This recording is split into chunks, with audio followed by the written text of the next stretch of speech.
Halo teman-teman, Assalamualaikum warahmatullahi wabarakatuh. Perkenalkan, saya Melanie Dian Safira, NPM A1G0190035, semester 5, kelas B, mahasiswi pendidikan guru sekolah dasar, jurusan ilmu pendidikan Fakultas Keguruan dan Ilmu Pendidikan Universitas Bengkulu. Baiklah, kali ini saya akan membahas mengenai ekosistem. Sebelumnya, kita harus mengetahui dulu apa itu ekosistem. Ekosistem adalah suatu sistem ekologi yang terbentuk oleh hubungan timbal balik tak terpisahkan antara makhluk hidup dengan lingkungannya. Ekosistem bisa dikatakan juga suatu tatanan kesatuan secara utuh dan menyeluruh antara segenap unsur lingkungan hidup yang saling mempengaruhi. Nah, di dalam ekosistem, organisme dalam komunitas berkembang bersama-sama dengan lingkungan fisik sebagai suatu sistem. Organisme akan beradaptasi dengan lingkungan fisik, baiknya organisme juga mempengaruhi lingkungan fisik untuk keperluan hidup. Nah, ekosistem juga dapat didefinisikan sebagai suatu satuan lingkungan yang melibatkan unsur-unsur biotik atau jenis-jenis makhluk dan faktor-faktor fisik berupa iklim, air, dan tanah, serta kimia yang meliputi keasaman dan salinitas yang saling berinteraksi satu sama lainnya. Untuk lebih jelasnya, dalam video kali ini saya akan membahas mengenai yang pertama, yaitu komponen ekosistem yang meliputi komponen biotik dan abiotik. Yang kedua, macam-macam ekosistem yang meliputi ekosistem darat dan ekosistem perairan. Yang ketiga, interaksi antar komponen abiotik yang meliputi predasi, kompetisi, dan simbiosis. Yang keempat, interaksi komponen biotik dengan abiotik. Yang kelima, piramida biomasa yang meliputi produsen, konsumen primer, konsumen sekunder, dan konsumen tersier. Yang keenam, piramida energi yang meliputi produsen, konsumen primer, konsumen sekunder, dan konsumen tersier. Selanjutnya yang terakhir atau yang ketujuh, yaitu mengenai dampak aktivitas manusia terhadap keseimbangan ekosistem. Baiklah, kita masuk ke pembahasan yang pertama, yaitu mengenai komponen-komponen ekosistem. Komponen penyusun ekosistem ini terdiri atas dua macam. Yang pertama yaitu komponen biotik. Komponen biotik meliputi semua makhluk hidup atau organisasi baik yang berukuran mikroskopis serta makroskopis. Yang pertama ada produsen. Produsen ialah organisme yang mampu menghasilkan zat makanan sendiri atau bisa disebut autotrof melalui fotosintesis. Yang termasuk dalam kelompok produsen ini adalah tumbuhan hijau maupun tumbuhan yang mempunyai klorofil atau zat hijau daun. Yang kedua ada konsumen. Konsumen ini berarti pemakai, yaitu organisme yang tidak dapat menghasilkan zat makanan sendiri, tetapi dapat menggunakan zat makanan yang dibuat oleh organisme lain. Organisme secara langsung mengambil zat makanan dari tumbuhan hijau adalah herbivora. Nah, oleh karena itu, herbivora ini disebut sebagai konsumen tingkat pertama. Karnivora yang mendapatkan makanan dengan mangsanya, herbivora disebut dengan konsumen tingkat kedua. Karnivora yang memangsa konsumen tingkat kedua disebut konsumen tingkat ketiga. Nah, sampai seterusnya. Proses makan dan dimakan di dalam ekosistem akan membentuk rantai makanan. Selanjutnya ada dekomposer atau pengurai. Dekomposer adalah jasad renik yang berperan dengan menguraikan bahan organik yang berasal dari organisme yang telah mati maupun hasil pembuangan sisa pencemaran. Dengan adanya organisme pengurai, organisme akan terurai serta meresap ke dalam tanah menjadi unsur hara yang kemudian akan diserap oleh tumbuhan atau produsen. Selain itu, aktivitas pengurai juga akan menghasilkan gas karbon dioksida yang akan dipakai dalam proses fotosintesis. Contoh dekomposer atau pengurai ini adalah bakteri dan jamur. Nah, untuk yang selanjutnya ada penghancur atau detritivore. Ialah kegiatan makhluk hidup yang menghancurkan bahan-bahan organik dari sisa-sisa tubuh makhluk hidup yang telah mati serta menjadi hancuran-hancuran. Contoh kelompok ini antara lain adalah rayap, semut, dan kelabang. Nah, untuk komponen ekosistem selanjutnya ada komponen abiotik. Komponen abiotik ialah komponen tak hidup dalam suatu ekosistem. Komponen abiotik sangat menentukan dari jenis makhluk hidup dan yang menghuni suatu lingkungan. Komponen abiotik banyak sekali ragamnya, antara lain yaitu ada yang pertama ada suhu atau temperatur, yang kedua ada sinar matahari, yang ketiga ada air, yang keempat ada tanah, yang kelima ada angin, yang keenam ada garis lintang, yang ketujuh ada garam mineral, yang kedelapan ada topografi, yang kesembilan ada kelembapan, yang kesepuluh ada derajat keasaman atau pH. Baik, itulah penjelasan mengenai komponen-komponen ekosistem, yaitu komponen biotik dan komponen abiotik. Selanjutnya kita masuk ke pembahasan yang kedua, yaitu mengenai macam-macam ekosistem. Dimana kita ketahui macam-macam ekosistem ini ada dua, yaitu ekosistem darat dan ekosistem perairan. Yang pertama, saya akan menjelaskan mengenai ekosistem darat atau ekosistem terestrial. Ekosistem darat atau terestrial adalah suatu tipe ekosistem yang sebagian besar lingkungan fisiknya berupa daratan. Ekosistem terestrial memiliki bagian daerah yang luas dengan habitat dan komunitas tertentu yang disebut bioma. Nah, pada ekosistem darat ini terdapat 6 tipe bioma, yaitu bioma hutan musim, padang rumput, gurun, taiga, tundra, dan hutan hujan tropis. Dalam ekosistem darat, kategori utama bentuk kehidupan termasuk burung atau aves dengan lebih dari 8.000 spesies, mamalia dengan sekitar 4.000 spesies, dan serangga dengan sekitar 900.000 spesies. Nah, kategori tanaman termasuk tanaman berbunga dengan sekitar 275.000 spesies, lumut sekitar 24.000 spesies, dan runjung dengan sekitar 500 spesies. Ekosistem darat ini terdiri dari komponen abiotik dan komponen biotik yang berada di daratan. Ekosistem darat misalnya hutan, padang rumput, dan gurun pasir. Di dalam tiap-tiap ekosistem tersebut terdapat interaksi antar komponen ekosistem. Baik, selanjutnya saya akan menjelaskan mengenai pengertian ekosistem perairan atau biasa disebut ekosistem akuatik. Ekosistem perairan merupakan ekosistem yang komponen abiotiknya sebagian besar terdiri atas air.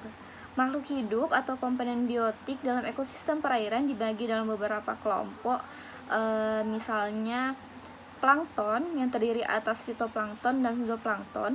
Organisme ini dapat bergerak dan berpindah tempat secara pasif karena pengaruh arus air seperti gangguan uniseluler dan protozoa. Yang kedua ada nekton. Nekton ini organisme yang bergerak aktif seperti katak dan ikan. Yang ketiga ada neuston, yaitu organisme yang mengapung di permukaan air seperti eceng gondok, serangga air, ganggang, dan teratai.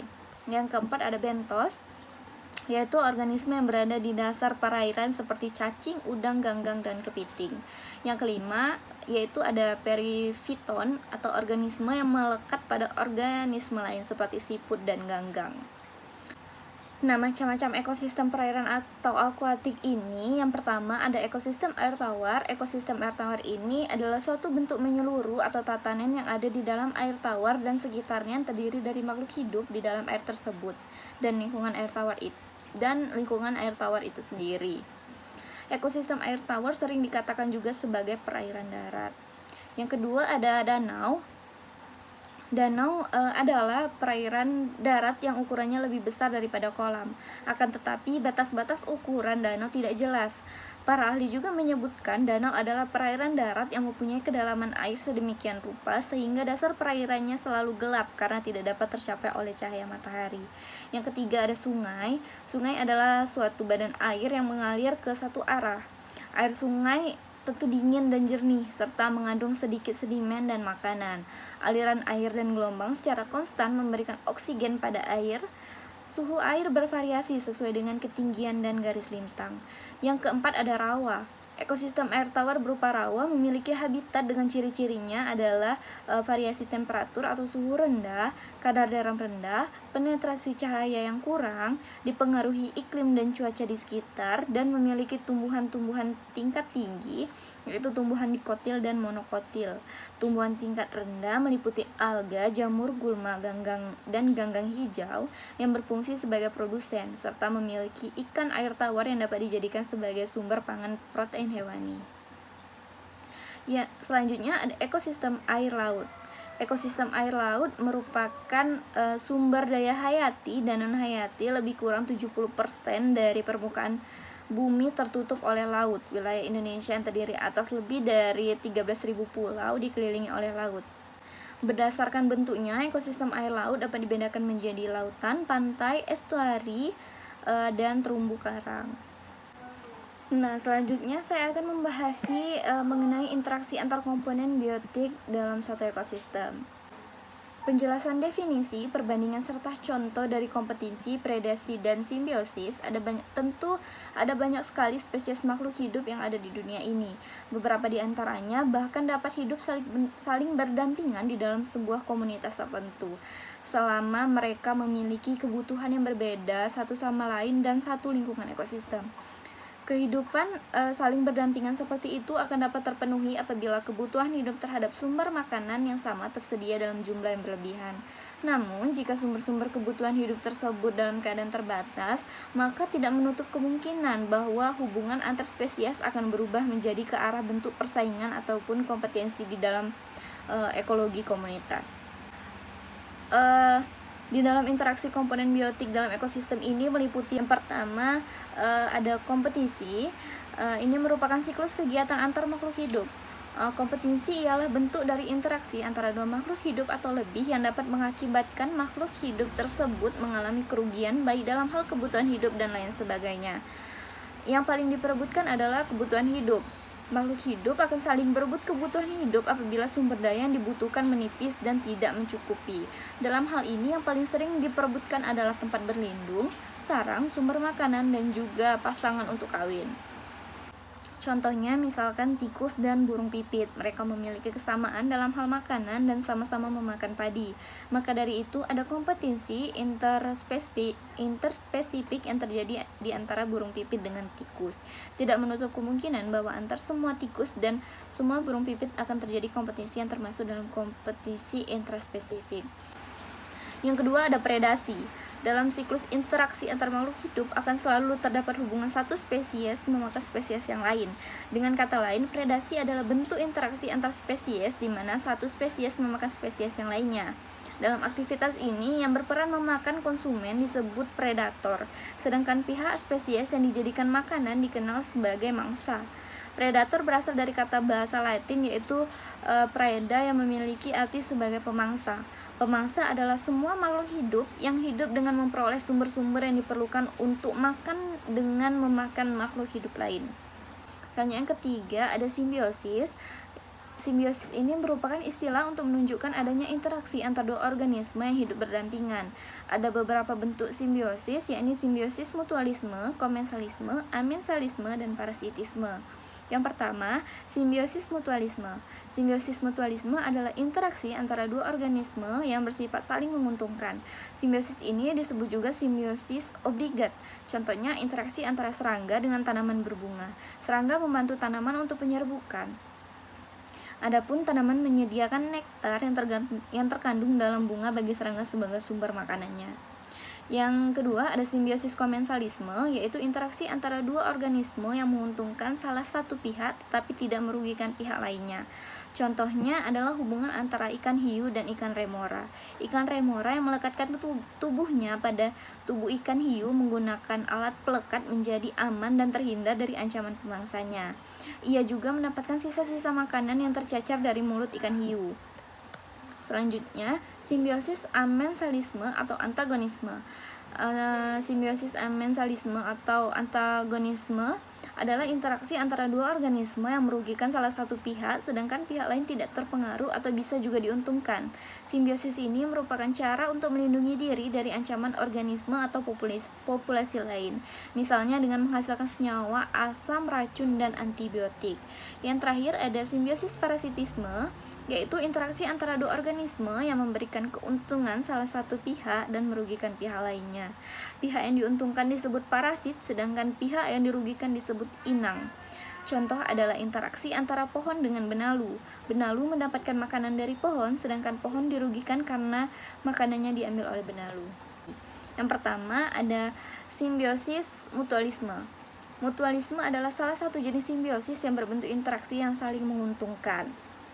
Yang kedua ada simbiosis parasitisme, yaitu salah satu jenis simbiosis yang di dalamnya terjadi interaksi yang dapat menguntungkan salah satu pihak saja. Selanjutnya ada simbiosis komensalisme, yaitu kegiatan saling berinteraksi antara makhluk hidup yang menyebabkan satu pihak mendapatkan keuntungan sedangkan pihak yang lainnya tidak terpengaruh. Lain dengan parasitisme, komensalisme tidak membuat keuntungan maupun kerugian pada pihak yang ditumpangi. Selanjutnya ada simbiosis amensalisme, yaitu sebuah hubungan simbiosis di mana satu pihak akan dirugikan namun pihak lain tidak terpengaruh, tidak dirugikan, dan tidak pula diuntungkan.